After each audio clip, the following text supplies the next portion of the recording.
Customer যেরকম cake করে দিতে বলবেন তাকে তো সেরকমভাবেই কেকটা করে দিতে হবে। আর এই কেকটা আমি যার জন্য করেছিলাম, তিনি আমার কাছ থেকে দুটো কেকের অর্ডার করেছিলেন। একটা ডোরেমন কেক, যেটা তোমাদের সঙ্গে এর আগেই আমি ভিডিওটা শেয়ার করে ফেলেছি, আর এটা হচ্ছে তাদের সেকেন্ড কেকটা, যেটা 2 পাউন্ডের মধ্যে আমাকে করে দিতে বলেছিল। তবে 2 পাউন্ডের থেকে একটু বেশিই ছিল কেকের ওজনটা।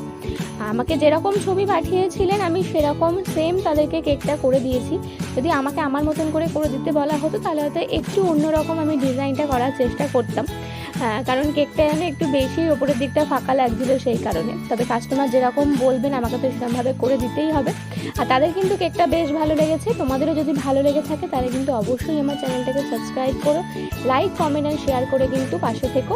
আর কেকের ডিজাইনটা কেমন লাগছে তোমরা কিন্তু অবশ্যই সেটা কমেন্ট করে জানিও, কারণ তোমাদের একটা কমেন্ট কিন্তু আমাদের কাজ করতে অনেকটাই উৎসাহ দিয়ে থাকে। আর ভালো লাগলে অবশ্যই পাশে থাকতে হবে।